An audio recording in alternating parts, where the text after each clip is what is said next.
ndechekuti vhangeri harisi rangu. Vhangeri ndere Mweya waMwari. Chinoropafadza munhu Mweya waMwari. Mashoko anenge abva kuna Mwari. Iyo Mwari ndiye anoita basa racho. Haleluya.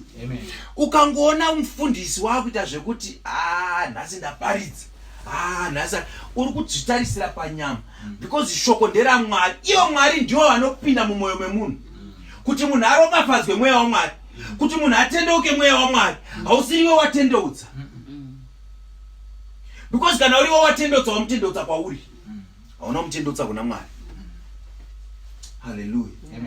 Tiverengerwe madzimambo ekutanga. Vapa verse 1. Vapa verse 1. Solomoni unotera baba wake Dhavhidhi paushe. Verse 1. Zvino mambo Dhavhidhi wakanga akwegura. Ava namakore mazhinji. Wakamufukidza namachira asi haana kudziyirwa. 2. Naizvozvo varanda vake vakati kwaari, ishe wangu mambo ngaatsvakirwe mhandara. Iye amire pamberi pamambo. Avachengete, avate pachifuva chenyu, kuti ishe wangu mambo wadzirwe. Yes. Verse 3. Ipapo wakatsvaka musikana wakanaka panyika yose yaIsraeri. Wakawana Abhishagi muShunami. Wakamuisa kuna mambo. 4. Uyu musikana wakanga akanaka kwazvo. Akachengeta mambo. Akamushandira. Asi mambo haana kupinda kwaari. Amen. Hallelujah. Nhasi tapiwa nyaya yakanaka straight. King David akachengetwa naMwari kusvika pakukwegura. Zvino King David akati akwegura. Hallelujah. Achembera King David. Anga akupindwa nechando. King David nekukwegura kwake ndobva aziva kuti sezvakanyorwa naMwari yanguva yaKing Solomon kuti vauye. Hallelujah. Amen. But King Solomon haangouyi. Pane zvinofanira kuitika first kuti King Solomon azobata umambo. Saka pachaita kanguva. Hallelujah. Amen. Before King Solomon abata umambo, mwanakomana wangu asati abata umambo, pachamboita kanguva. Ndiri kuziva hangu kuti ndiye achaita mambo. But pachaita kanguva. Zvino kanguva aka kachaita sei? Tichaita sei kone kachinguva aka? Hallelujah. Amen. Mambo wakapindwa nechando. Hallelujah. Amen. Chando chekumirira King Solomon. Praise the Lord. Amen. And zvino wakanzi ngatitsvake mhandara. Hallelujah. Yekudziisa pechinguva ichocho. Amen. Hallelujah. She vakatibatsira nhasi we won't take long pamharidzo iyoyo.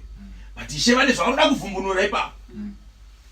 Kuti Mwari Baba dzimwe nguva kana vachitaurwa Mwari Baba anotaurwa achinzi mukweguri. Hallelujah. Kana Isaiah achitaura anoti ndakamuona mukweguri. Hallelujah. Kana achitaura kuna Revelation vanotaura kuti bvudzi rake takariona riri white, ndebvu dzake tikariona dziri white. Hallelujah. Amen. Isusu kana tiri vanhu venyama tikaona munhu ane bvudzi rewhite nendebvu dzewhite toti mukweguri. Uye kana chitarisawo mazuva atifambei. Hallelujah. Amen. Nekuti kana titarisa isusu nyangwe tikaenda kuna 24 BC, nyangwe tikaenda 2000 BC, nyangwe tikaenda 6000 BC vanongoripo. Hallelujah. Amen. Dai kwainzi kune watch inotarisa 2 billion years before now, tinoona variko. Tikaenda 5 billion before now, tinoona variko. Amen. Mukweguri. Hallelujah. Amen. Zvino mukweguri ndimambo kauyo. Amen. Mukweguri ndimambo. Mukweguri akati yasvika nguva yekuti mwanakomana wangu auye azobata ushe. Mwanakomana wangu kuti abate ushe anofanira kutanga auya panyika. Zvino kuti mwanakomana wangu auye panyika pachamboita kanguva nekuti haisati yasvika nguva yacho yekuti auye. Hallelujah. Pakapinda chando. Kana kumatenga kwakapinda chando. Hallelujah. Vachimirira mwanakomana waMwari. Hallelujah. Zvino vachimirira mwanakomana waMwari pakapinda chando. Zvikanzi todiniko? Haleluya. Amen. Yakagarirwa dare. Nyaya yakagarirwa dare kuti todini. Zvikanzi ngatitsvage musikana.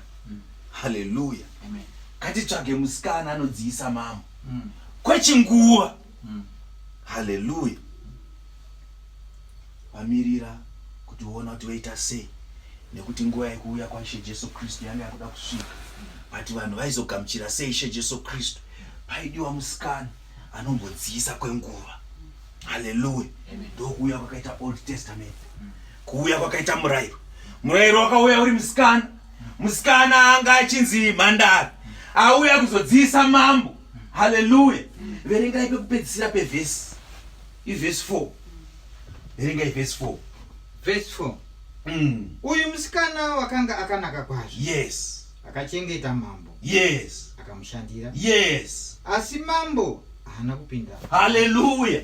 Musikana anga akanaka kwazvo. Anga akanaka stereki. Ari perfect 10. Kana wachitaura akanaka munyika unoona kuti perfect 10. Haleluya. Perfect 10. Akasimudzirwa ne10 commandments. Akanaka kwazvo. Because kana uchitarisa mirayiro yacho yakanaka. Inoita sei inogadzirisa munhu. Inoita kunge inoita kuti munhu aite zvakanaka. Inoita sei inoita kuti munhu afadze Mwari. NeSaturday usingaende kuchechi. Usingaende kubasa. Ameno nyaya iri kumuramba ichidzoka kusabata. Zvichida kuna vari kuda kudzikinurwa kusabata. Haleluya. Amen. Hanzi musikana akabatira Mwari. Munoziva Old Testament yakabatira Mwari zvine simba. Old Testament yakabatira Mwari zvine simba. Nanhasi tine zvimwe zvatiri kutoverenga kuOld Testament. Izvozvi zvimaridzo iri kubuda kuOld Testament. Hanzi anga akanaka. Sekunaka kwakaita Rachel. Haleluya. Amen. Rachel anga akanaka pamuchiso. Zvekudiwa naJakob. Kukunda Leah. Leah anga akashata. Zvikatotaurwa anga akaneta pameso. Asi Rachel nekunaka kwake Rachel anga akaipa mumwoyo. Ndiyo kuuya kane zvimwe zvimidhori. Haleluya. Amen. Ende Rachel nekunaka kwake haana kupinda muKenani. Munoziva Rachel akafa asati asvika kuKenani. Haleluya. Amen. Imwe nyaya ichaparidza rimwe zuva iyo yekutaura kuti Leah ndiye mudzimai waJakobo chaiye. Because Leah ndiye mudzimai wokutanga. Rachel nekunaka kwake nyangwe akanaka sei haite mudzimai waJakobo. Haleluya.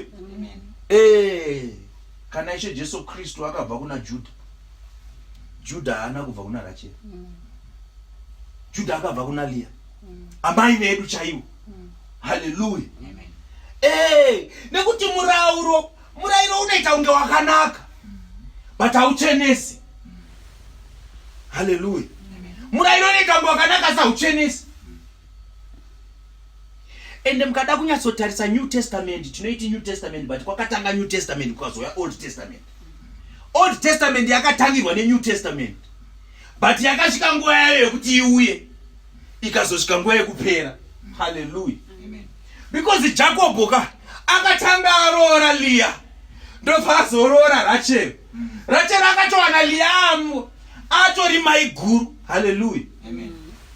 Because akanzika Jacob. Nyangwe Jacob aifunga hake kuti ari kuroora Rachel.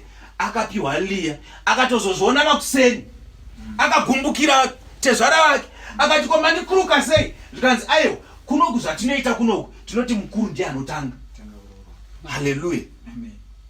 Kana uchida uliko wotozomushandira futi 7 years. Because kana uri murayiro unofanira kushanda. Takazvitaura last week kuti murayiro unokuuraya nekushanda because hauna kupinda murest. Murayiro ndewembabvu. Murayiro ndewekushingairira kuda kufadza baba. Murayiro ndewekuda kushingairira kuda kufadza Mwari. Murayiro ndewekubvisa matithes. Because ukasabvisa matithes hauna kufadza Mwari. Murayiro ndewekushingairira uchipfugamira vatungamiri. Handisi kuti musapfugamire vatungamiri. But hazvibhadhare kupfugamira vatungamiri usiri mutsvene. Hazvikuendese kudenga. Haleluya. Murayiro ndewekuzvicheka-cheka.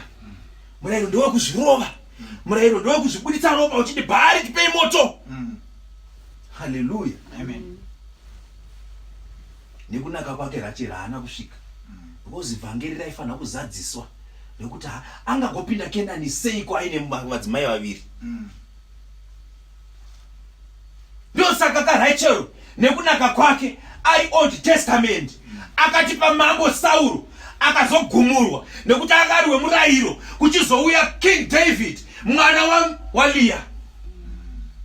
Hallelujah. Amen. Because uyu anga ari mwana wa Benjamin mwana wa Rachel wokumurayiro.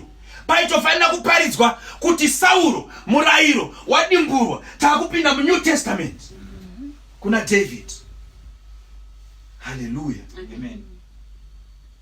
Zvino musikana uyu hanzi anti nyaya iri kunyasobuda pachena kuti King David nyangwe nekunaka kwawakaita musikana uyu, nyangwe anga ari mhandara yakaita sei, nyangwe aimubatira zvakanaka, asi haana kupinda kwaari. Isecret inozikanwa nevanhu vane mweya waMwari chete kuti murayiro unogona kutogara mupalace. Murayiro unogona kuti every day unotogona kutovhunza kuti nhai mambo wamuka sei, achitopindura kuti mambo warara na 12, mambo wazomuka na 5, nhasi vangu achikosora. Haleluya. Zotoita kunge mukadzi wamambo. Musikana anambobvira aita mukadzi wamambo. Munova nawo masabata enyu, mugokuara nawo matides enyu, mugokuara nawo zvese hatidye nguruve. Zvakanyorwa muBhaibheri kuti usadye nguruve. Zvichiita kunge muri pedyo naMwari. Muchikuara nawo maprogramu enyu, nemaconference.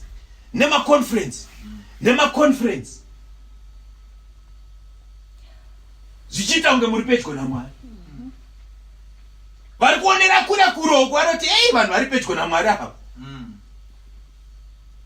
Asi iye musikana aitoziva kuti mambo handimuzivi. Shuwa kana muchida kuona ndichiri mhandara ini. Mambo havanambobvira vaita hanya naye musikana uyu. Haleluya. Amen. Zvinoda mweya waMwari kunyasonzwisisa kuti zvinhu izvi ndezvemurayiro izvi. This is religion. Religion is bad. Shuwa ukaona munhu ari mureligion unoti ndaona munhu anonamata manje. Achikudzwa kuti every day inini na 3 o'clock zuva richivira ndinopfugama ndonamata. Inini every day without fail kana nguva dzasvika pakati tinodai so. Isusu tinotanga ne2 masong emuhymnbook. Tapedza 2 masong emuhymnbook toti amen. Tapedza tozodai so. Mukangopatedza chete matokanganisa mweya waMwari. Uchizvinzwa uri kure kana uri kure naMwari unoti vanhu vanonamata manavo. Vane discipline vanavo. Tsika dzakanaka hakuzi kupona mani. Amen. Hallelujah. Amen. Mugadzirana channel dzenyu dzamunonyatsoziva muchiremekedzana zvakanaka, muchinyase nekure zvinoita kunge zvina Mwari mukati. Hallelujah. Amen.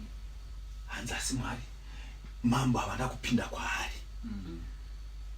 Hallelujah. Amen. Panguva iyoyo vana Bhashebha vanga tori kune dzimwe dzimba.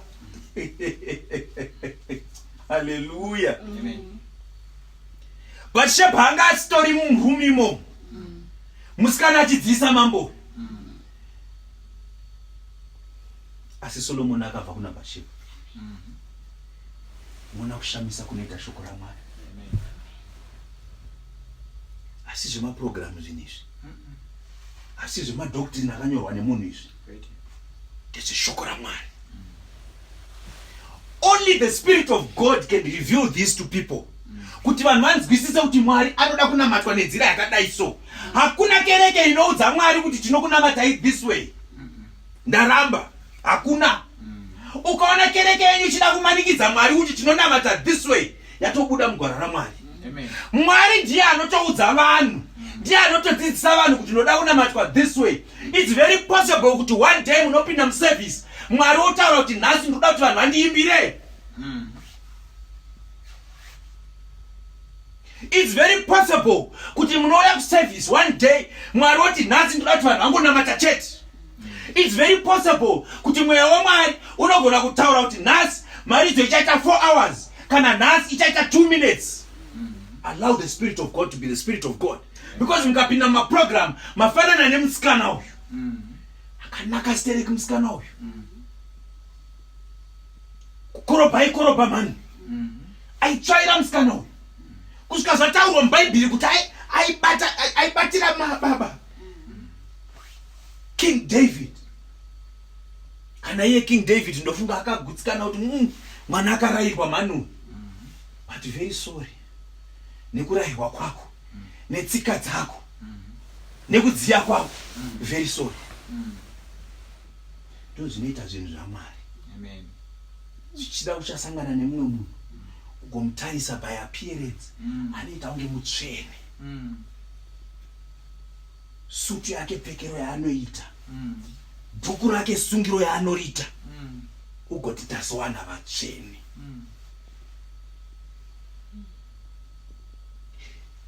Kune hey, nditendere ndizvitaure. Amen. Kune mumwe munhu asingaite chivi but kumatenga hazikanwa. Hallelujah. Amen. I hope vanhu vanogona kuzvinzwisisa izvozvo. Kune mumwe munhu asina kubata chivi but kumatenga hazikanwa. Amen. Nekuti chinotarisa Mwari hakusi kuti waita chivi here or not, but vanotarisa kuti chaita kuti usaite chivi chii. Munoziva kuti kune vamwe vasikana vekuyouth right now vasina kumborara nemukomana, but it's because akashaya opportunity. Not kuti mutsvene musikana uyu, but kungoti pamwe aikirwa gedhi. Hallelujah. Amen. Kune mumwe mukomana wekuti haana kumbobvira aba, not kuti haana umbavha maari, but kungoti pamwe bhosi vanonyatsokiya dhoo. Mukana wacho wekuba hapana. Kune vamwe baba vasingaite upombwe, not because hawana upombwe mavari, but opportunity hakutori noari kumuda. Yakaoma nyaya yekuitsanangura. Chinotarisa Mwari ndicho chinoita kuti ukunde chacho. Chakukundisa chivi chii? Because kunaka kwetsika kuendese kudenga. Anozvininipisa, anoremekedza vakuru, anonyatsofamba zvakanaka, anopfeka zvakati, kana kuri kunzi decent dressing, dress rinopfekwa rinosvika kuma. Munoziva kuti kune vakadzi vekuti anoita achifambi but akapfeka dress rinosvika kupasi. Amen. Imuri busy kutarisa mapfekero moti ndo anoratidza utsvene. Musikana akabatira mambo, asi mambo havana kupinda kwaari. Amen. Yakauya Old Testament ikaita zvizhinji, moto ukawira kubva kudenga. Old Testament iyo ichitaura ukuru hwaMwari. Moses akakanda nyoka, akakanda tsvimbo ikaita nyoka, zvaitaura ukuru hwaMwari. Rwizi rukapatsurwa kutaura ukuru hwaMwari, Red Sea ikapatsurwa kutaura ukuru hwaMwari, asi havana kuziva musikana. Amen. Hanzi aitorara pachipfuwa pa King David musikana. Hallelujah. Pachipfuwa achidziisa mambo. Hakuna kana chinhu one chakashoreka pamusikana. But mambo akangoti zvakafadza Mwari kuti denga ripindwe neNew Testament. Amen. Zvakafadza Mwari kuti denga ripindwe nekuda kwenyasha, kwete nekuda kwemabasa. Saka kana isusu takuzopiwa nyasha naMwari, vanoita magrudge, vachitsamwa, vachiti ko uyu akazopiwa nyasha sei? Isi takambomona achidai so, takambomona achidai so, achibva kumhuri yakadai so, achibva kumhuri yakadai so, vakambohetuka vakabuda muchechi, vakambodii vakadii, havazive kuti zvinoda nyasha. And the nyasha is just the choice and decision of God. Amen. It doesn't matter kuti wakaenda kuuniversity yakaita sei. It doesn't matter kuti uri grade 2 kana grade 3. Kana vangoda zvavo Mwari. Vangoda zvavo Mwari. Sezvakaita mambo, he was in his palace, he was in his house, he could have made any decision he wanted. He was the king, he was answerable to no one. Dai aida zvake King David. Asi zvakangofadza moyo wake kumusiya musikana iye. Amen. I don't know kana vanhu vari kunzwisisa zviri kuedza kutaurwa nemweya waMwari kuti vanhu zivai kuti nyasha idzi it just pleased God kuti zvidai so. Mukazvitarisa izvinezvi patakaungana kudai so kune vamwe vanenge vakatofanira kupfura isusu. I don't need to go deeper into why we are here and why us, not others. Zvakangofadza mambo. Amen. Hazvidi kuzvibvunza futi kuti koningi zvakangofadza Mwari. Kune vamwe vanhu musafunga kuti isusu takatendeka kuvapfura. I am telling you, kune vamwe vedu vasimo munomu vanotoda Mwari pamwe kupfura imimi. Amen.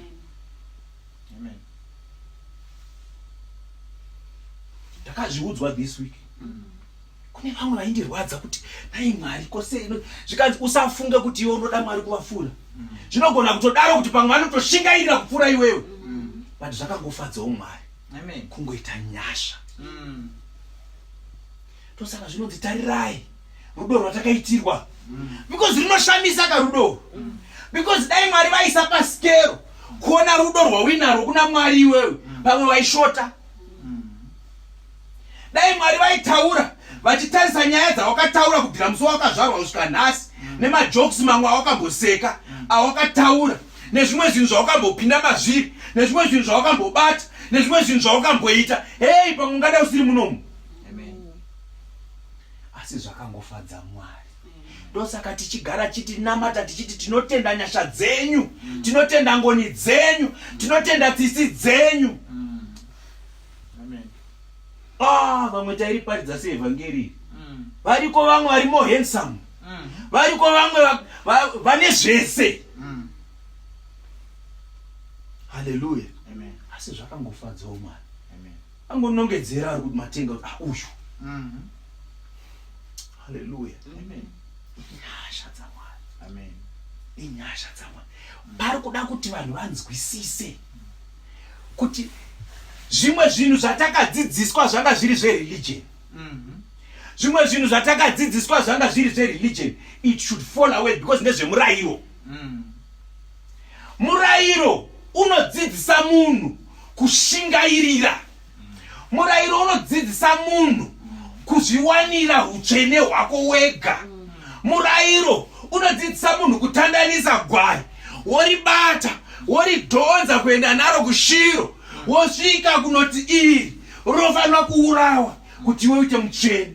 Murayiro unodzidzisa kuti uende kuhupfu, ugouyera, ugoudivhaidha into 10, ugotora 1/10 woisa paside, woenda kumafuta, ugoayera kuti akwane chegumi, woisa mafuta apa, woisa hupfu apa, wozoisa gwai apa, wotanga kutarisa kuti gwai rangu rine makore mangani.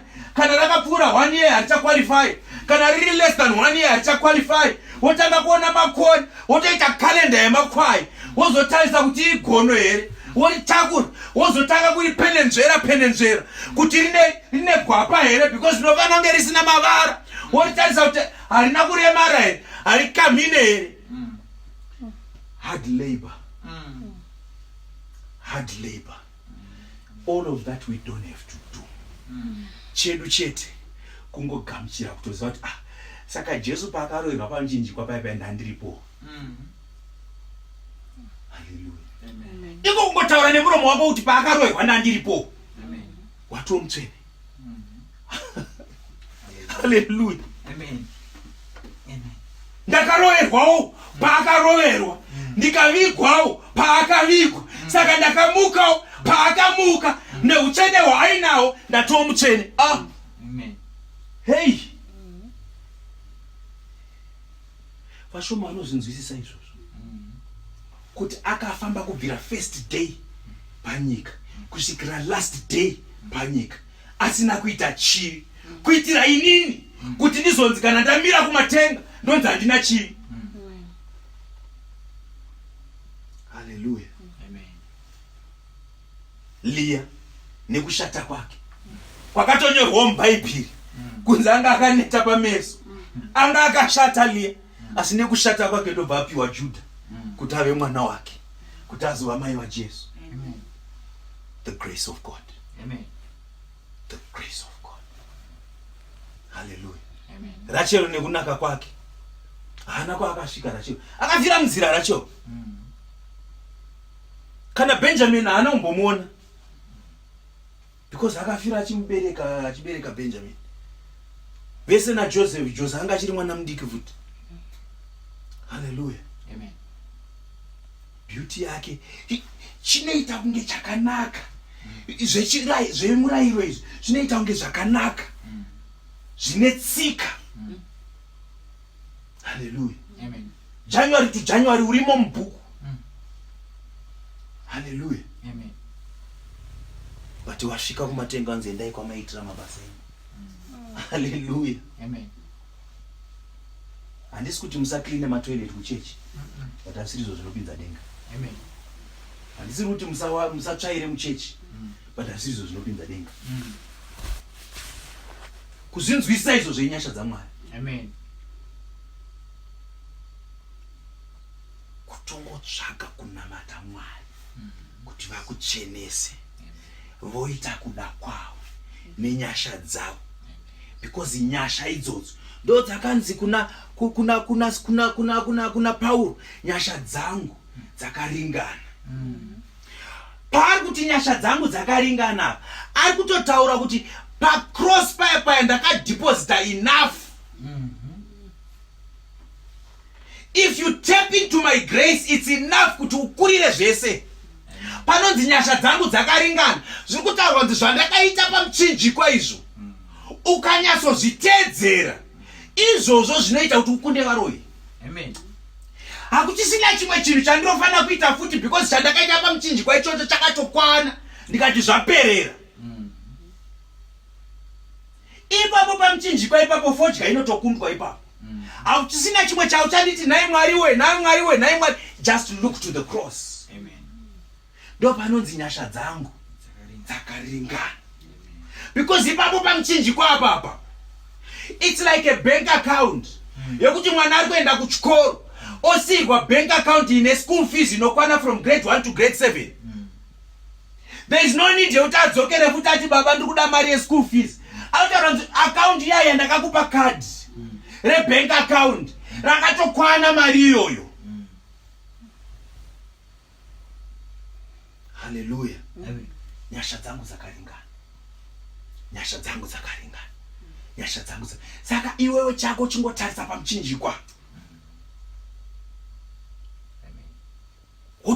kutongova nekutenda ikoko kuti kuroverwa kwakaitwa ipapo, ropa iroro. Hatisatambosvika ina hangu kuIsrael, handisanda kusvika ini. Kana iPalestine ameno mazuva ano vari kunetsana, hatizivi kuti inogumira papi Israel, inogumira papi Palestine. But nyika yacho ina handisanda kuisvika ini. Kudhuze kwandakangosvika maybe kuDubai, but kure futi hakusi kudhuze neko. Saka kuti inini ndibhilive inini, panongoda kungobvuma kuti ropa iroro rakadonhera ikoko, mumweya ndotogamuchira kuti rakadonhera ure pandiri. It's enough. Hallelujah. Amen. Saka musikana uyu mamba vana kupinda kwaari. Hallelujah. Nekuti mambo vaiziva kuti Bathsheba atondipa mwana kudhara ndiye achaita mambo. King Solomon. Hallelujah. Sezvaiitwa panguva iyoyo, Mwari vakatenderawo murayiro vanhu vafambe na ukanyorwa pamascroll, ukanyorwa pamahwendefa ematombo, ukafambwa nawo mugwenga, ukafambwa nawo masinagoge, vanhu vakadzidziswa. Asi Mwari aitoziva kudhara kuti izvi hazvina kwazvinosvitsa vanhu izvi. Hallelujah. Kune mavhesi anozonyorwa kumberi naPauro akuzvitsanangura manje. kuti unotondinyangadza murayiro. Mwari akatotaura kuti takaboparidza mumidrandi rimwe day kuti murayiro unotondisemesa, unotondinyangadza, it's like a case. Zvokutoti kana vanhu vakuda kubata zvinhu zvemurayiro kuna Mwari vari kutomusembura. Haleluya. Asiona mumwe achiramba nguruve, sabata, chegumi, uri kutosembura Mwari. Shuwa kutaura chokwadi, munhu wese anobvisa chegumi chiri pamwoyo pake ari kutsvaga mari kuna Mwari. Haasi kuda kupa Mwari because vari kunzi ndidzei. Muone kuti handivhure here mawindi. Vanhu vari mwakaro vari kubvisa because vari kutya zvipfukutu, vari kutya ngura zvakanyorwa kuna Malakai. Shuwa munhu anoda kupa Mwari haatombope Mwari achitarisira kuwana anything in return. Ndosaka ichinzi free will offering. And a free will offering hailimitwe. Ko kana waida kubvisa chegumi nemoyo wese unongobvisa ka free will iyoyo. Whether it's 50%, whether it's 30%, whether it's 2%, but zvabva pamwoyo wako. Semudzimai uya akanzi uyabvisa kupfuura vamwe vese. Hallelujah. Amen. Asi hazviparidzwe mumachechi izvozvo. Because muridzi wechechi anobhuroka. Vanhu vanofanira kuudzwa kunzi unzai mari, unzai chegumi. Mukasabvisa chegumi hameno zvenyu munokuwara nemaaccident. Mukasabvisa chegumi dzimba dzenyu dzinopazwa dzese mbavha dzichauya kuzokubirai. Munobirwa kana mukasabvisa chegumi. Kana mota dzenyu dzine dzichingokwesherwa murodhi. Hey, I don't know kuti Mwari akaita sei Mwari yeye. Wokuti ndakuponesa. Ruponeso warwana but because hauna kubvisa chegumi. Mwari wokutopa bribe. For him to protect you unofanira ngomwe. Sure inofunga kuti $5. Mwari angade $5. Sure Mwari. God is God.